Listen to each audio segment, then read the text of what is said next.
اللہ تبارک و تعالی قرآن مجید فرقان حمید میں ارشاد فرماتا ہے قد جاءکم من اللہ نور و کتاب مبین، کہ تمہارے پاس اللہ کی طرف سے ایک نور آیا اور ایک کتاب آئی۔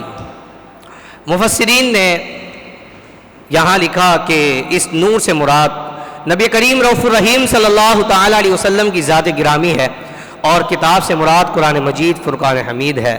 بعض مفسرین نے یہاں لکھا کہ نور سے مراد بھی قرآن ہے اور قرآن سے مراد ہی بھی قرآن مجید ہے، کتاب سے مراد یعنی کہ قرآن مجید ہے۔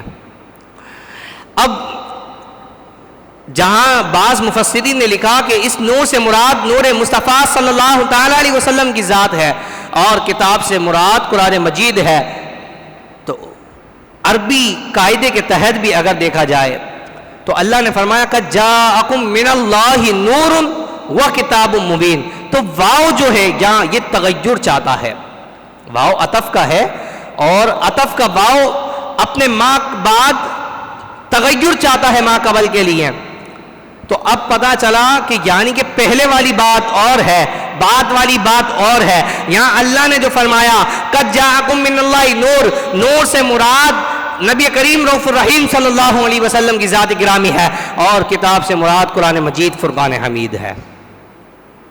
اچھا، اگر ترتیب کے لحاظ سے دیکھا جائے تو اللہ تبارک و تعالی نے پہلے قرآن مجید فرقان حمید کو نازل نہیں فرمایا بلکہ پہلے مصطفیٰ کو بھیجا ہے، پھر اس کے بعد حضور پر قرآن مجید فرقان حمید کو نازل فرمایا ہے۔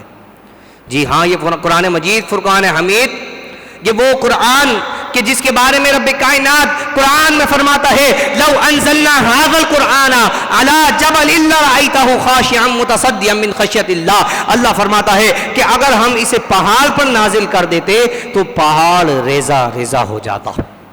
کیسا ریزہ ہو جاتا کہ آپ نے کبھی اپنے گھر میں دیکھا ہوگا کھڑکی کھلتی ہے تو کھڑکی سے جو دھوپ گھر میں داخل ہوتی ہے اس میں اڑتے ہوئے جو ذرات نظر آتے ہیں، اگر اللہ قرآن کو پہاڑ پہ نازل کر دیتا تو پہاڑ بھی ان ذرات کی مثل ہو جاتا۔ اللہ اکبر، یہ قرآن مجید فرقان حمید تھا کہ اگر اسے آسمان پر نازل کر دیا جاتا تو آسمان سے کبھی پانی نہیں برستا، زمین پر نازل کر دیا جاتا تو زمین کبھی اناج نہیں اگا سکتی تھی، لیکن قرآن مجید فرقان حمید اللہ تبارک و تعالی نے اپنے پیارے حبیب صلی اللہ تعالی علیہ وسلم کے قلب اطہر پر نازل فرمایا۔ اس کی وجہ یہ تھی کہ اللہ نے حضور علیہ الصلوۃ والسلام کو وصف نورانیت بھی عطا فرمایا ہے، وصف بشریت بھی اللہ نے عطا فرمایا ہے، کیونکہ حضور علیہ الصلوۃ والسلام کو جب اس دنیا میں تشریف لائے تو بشریت کے وصف کے ساتھ اللہ تبارک و تعالی نے آپ کو بھیجا، لیکن آپ کو نور بنا کر بھی بھیجا ہے، کیونکہ حضور علیہ الصلوۃ والسلام کی حدیث مبارکہ حضور حضرت جابر سے فرماتے ہیں کہ جابر، اللہ نے تیرے پیارے حبیب کے نور کو سب سے پہلے اپنے نور سے پیدا فرمایا ہے، اپنے نور سے تیرے پیارے حبیب کے نور کو پیدا فرمایا، اور حضور علیہ الصلوۃ والسلام نے ارشاد فرمایا میں تو اس وقت بھی نبی تھا کہ جب حضرت آدم کے جسم کو بنانے کے لیے جو ہے ان کا خمیر تیار کیا جا رہا تھا، اس خمیر کو گوندا جا رہا تھا، حضور فرماتے ہیں میں اس وقت بھی نبی تھا۔ اللہ اکبر، تو اس وقت نبی کریم رؤوف الرحیم صلی اللہ تعالی علیہ وسلم اللہ تبارک و تعالی کی بارگاہ میں نور کی شکل میں موجود تھے۔ ایک اور حدیث میں حضور نے فرمایا کہ جب حضرت آدم علیہ الصلوۃ والسلام کو پیدا کیا گیا، حضرت آدم کے بننے سے 14,000 سال پہلے میں اللہ کی بارگاہ میں نور تھا۔ اللہ اکبر، تو حضور علیہ الصلوۃ والسلام کو اللہ نے نورانی وصف بھی عطا فرمایا ہے۔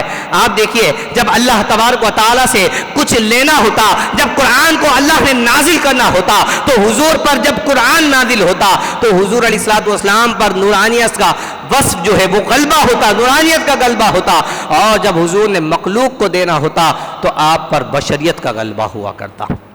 کوئی بشریت کا انکار کرے وہ اسلام سے خارج ہو جائے گا، کیونکہ اللہ نے خود فرما دیا ہے، محبوب آپ ان کو فرما دیے قل انما انا بشر، میں بشر ہوں، تمہاری مثل بشر ہوں، لیکن آگے فرمایا یوحا الیہ، مجھ پر وحی نازل کی جاتی ہے۔ ہاں، عام بندہ نہ سمجھ لینا، بلکہ اللہ نے صاف فرما دیا اے محبوب ان سے فرما دے مجھ پر وحی نازل کی جاتی ہے، مجھ پر وحی نازل کی جاتی ہے، اور یہ وحی وہی ہے جو قرآن مجید فرقان حمید کی صورت میں ہم تک پہنچا ہے۔ اب جب اللہ تبارک و تعالی سے کچھ لینا ہوتا تو یاد رکھیے اگر اللہ چاہتا تو ہم کو ڈائریکٹ بھی دے سکتا تھا. کیوں؟ کیونکہ وہ قادر ہے. وہ چاہتا تو ڈائریکٹ دے سکتا تھا, وہ قادر ہے. لیکن ہم اللہ سے ڈائریکٹ لے نہیں سکتے کیونکہ ہم عاجز ہیں, ہم عاجز ہیں. تو بیچ میں ایک وسیلے کی ضرورت تھی جو اللہ تبارک و تعالیٰ اور اس مخلوق کے درمیان اللہ نے بنا کر بھیجا. وہ حضور علیہ الصلوۃ والسلام کی ذات گرامی ہے کہ جب اللہ سے کچھ لینا ہوتا تو آپ نورانیت کی وصف پر غالب ہو جاتے, نورانیت غالب آتی اور آپ اس کلام کو لیتے, اور جب بشر تک پہنچانا ہوتا تو بشری تقاضے کے مطابق بشر تک پہنچا دیا کرتے تھے. اب بعض لوگ اعتراض کرتے ہیں اچھا بشر تھے, نور تھے, نور تھے تو پھر کھاتے کیوں تھے, پھر پیتے کیوں تھے؟ تو پھر آپ بتائیے کہ حضرت عیسیٰ علیہ نبینا علیہ الصلوۃ والسلام کو اللہ تبارک و تعالیٰ نے آسمانوں میں اٹھا لیا. ہاں ایک عرصہ گزر چکا ہے, ہزاروں سال کا عرصہ گزر گیا, اللہ تبارک و تعالیٰ نے آسمانوں پہ اٹھا لیا. اب بھی حضرت عیسیٰ علیہ نبینا علیہ الصلوۃ والسلام موجود ہیں. آپ امتی بن کر آئیں گے, آپ کو ابھی موت نہیں آئی ہے. آپ دنیا سے اس طرح سے پردہ نہیں فرمایا کہ جس طرح ایک موت جو ہے وہ روح جسم سے نکال لی جاتی ہے, لیکن حضرت عیسیٰ علیہ الصلوۃ والسلام کو اللہ تبارک و تعالیٰ نے آسمانوں پہ اٹھا لیا. اب آپ کھاتے پیتے بھی نہیں ہیں, آپ پہ نورانیت کا غلبہ ہے. تو اسی طرح اللہ تبارک و تعالیٰ نے حضور علیہ الصلوۃ والسلام پر نورانیت کا غلبہ رکھا تھا. آپ دیکھیں حضور علیہ الصلوۃ والسلام نے یوم وصال کے روزہ رکھنا شروع کر دیے. جب صحابہ نے حضور کو دیکھا کہ حضور یوم وصال کے روزے رکھتے, یوم وصال کے روزے کیا نہ حضور سحری کرتے نہ افطاری کرتے. اب جب صحابہ نے یہ دیکھا تو صحابہ کرام علیہ رضوان نے حضور علیہ الصلوۃ والسلام کی طرح یوم وصال کے روزہ رکھنا شروع کر دیے. ایک دن گزرا, 2 دن گزرا, تیسرے دن صحابہ کرام علیہ رضوان مسجد نبوی میں آ گئے. آپ کی جو کیفیت تھی بشریت کی وجہ سے, جو صحابہ کرام علیہ رضوان تھے, بھوک اور پیاس کی وجہ سے آپ پر ذوف طاری ہو گیا. حضور نے دیکھا, صحابہ کرام علیہ رضوان کو دیکھا کہ ان کی یہ حالت ہے, ان پہ اتنا ذوف کیوں طاری ہے.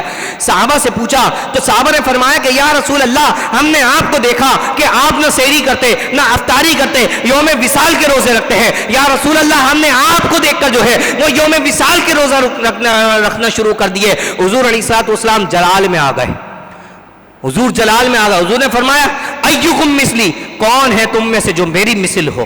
اللہ اکبر. حضور نے فرمایا مجھے میرا رب کھلاتا بھی ہے پلاتا بھی ہے. اللہ اکبر. تو حضور علیہ الصلوۃ والسلام نے کوئی ذوف طاری نہیں ہوا. آپ نے یوم وصال کے روزے رکھے, لیکن صحابہ کرام نے جب رکھا تو صحابہ کرام پہ جو ہے وہ ذوف طاری ہو گیا. تو پتا چلا اس وقت حضور علیہ الصلوۃ والسلام پر نورانیت کا غلبہ ہوا کرتا کہ آپ کو نہ کھانے کی ضرورت تھی نہ پینے کی ضرورت تھی.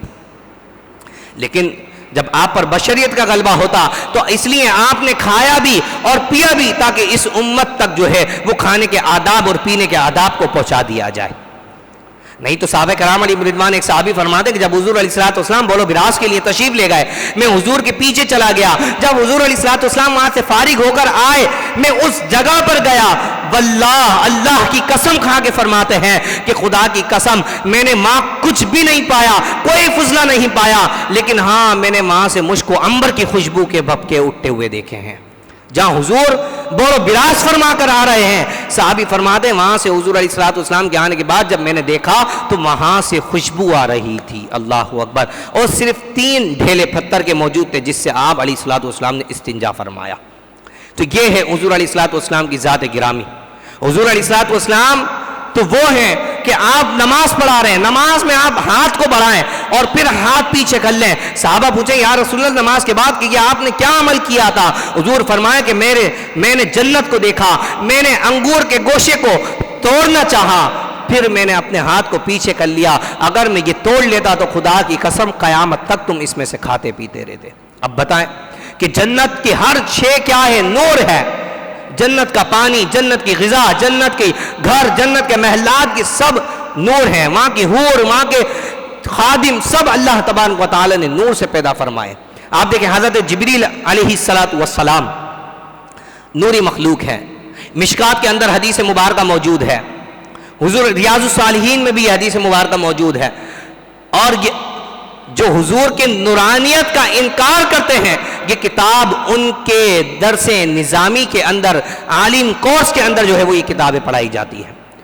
حضرت جبریل علیہ الصلوۃ والسلام کون ہے؟ نورانی مخلوق، فرشتوں کو اللہ نے نور سے پیدا فرمایا، لیکن جب آپ حضور کی بارگاہ میں آئے تو کبھی داہیہ قلبی کی شکل میں، یعنی کہ انسانی شکل میں حضور کی بارگاہ میں حاضر ہوئے۔ صحابہ فرماتے ہیں ہم نے دیکھا اتنا نورانی چہرہ، اتنا صاف ستھرا لباس، بالوں میں جیسے کنگھی ہوئی بھی ہو، تیل لگا ہوا ہو، اور ایسا لگتا تھا کہ بڑے دور سے سفر کر کے آئے، لیکن سفر کے کوئی آثار موجود نہیں۔ کوئی شخص حضور کی بارگاہ میں آئے، وہ حضور سے پوچھ رہے حضور بتائیں ایمان کیا ہے، حضور بتائیں اسلام کیا ہے، حضور بتائیں قیامت کب آئے گی، حضور سے دین کے بارے میں پوچھا۔ حضور علیہ الصلوۃ والسلام نے جب بتایا اور وہ تشریف لے گئے، حضور فرماتے صحابہ جانتے ہو یہ کون تھے؟ کہا نہیں۔ حضور نے فرمایا یہ جبریل امین تھے، اور یہ تمہیں اسلام اور ایمان کے بارے میں سکھانے کے لیے یہاں تشریف لے کر آئے تھے۔ تو اب بتائیں وہ جبریل جو نوری مخلوق ہو کر ایک بار نہیں کئی مرتبہ حضور کی بارگاہ میں انسانی شکل کی صورت میں حضور کی بارگاہ میں آئے، یہاں تو کسی نے اعتراض نہیں کیا کہ بھائی وہ نور ہے تو بشر کیسے بن گئے، بشر ہے تو پھر وہ واسی نورانیت کا غلبہ ان پہ کیسے آ گیا۔ تو اسی طرح اللہ تبارک و تعالی نے حضور علیہ الصلوۃ والسلام کی ذات کو بشریت اور نورانیت کا مجموعہ بنا کر پیدا فرمایا ہے۔ ہاں حضرت جبریل تو کئی بار بشر بنے، کئی بار نور بنے، حضور علیہ الصلوۃ والسلام کو تو اللہ نے نور بنایا اور صرف ایک بار بشر بنا کر بھیجا۔ تو اس پر لوگ اعتراض کرتے کہ بھئی حضور علیہ الصلوۃ والسلام نور کیسے ہو گئے؟ ہاں یہ کوئی متضاد نہیں ہے کہ نور اور بشریت ایک جگہ جمع نہیں ہو سکتی، بلکہ یہ بشر اور نور ایک جگہ جمع ہو سکتا ہے۔ یہ کوئی ظلمت اور اندھیرا اور روشنی تھوڑی ہے کہ جہاں اندھیرا ہوگا وہاں روشنی نہیں ہوگی، جہاں روشنی نہیں ہوگی وہاں اندھیرا نہیں ہوگا، یہ ایسی کوئی بات تھوڑی ہے۔ یہ تو اس طریقے سے ہے کہ اگر کوئی شخص ہے، اگر وہ گورا ہے تو بالکل زید ہے، انسان ہے، گورا بھی ہے، گورا بھی ہو سکتا ہے، بھائی لمبا ہے، لمبا بھی ہو سکتا ہے، ہر طریقے کا ہو سکتا ہے۔ تو اسی طرح اس میں لمبا ہونا، گورا ہونا، یہ بس اس کے اندر جمع ہو سکتا ہے۔ تو اسی طرح بشریت اور نورانیت ایک جگہ جمع ہو سکتی ہے۔ اور حضور علیہ الصلوۃ والسلام کو تو اللہ نے ایسا نور بنا کر بھیجا۔ حضرت اماں عائشہ فرماتی ہیں کہ میری سوئی کھو گئی، جب حضور گھر میں تشریف لائے آپ مسکرائے تو پورا کمرہ روشن ہو گیا، یہاں تک کہ کھوئی ہوئی سوئی جو ہے وہ میں نے تلاش کر لی۔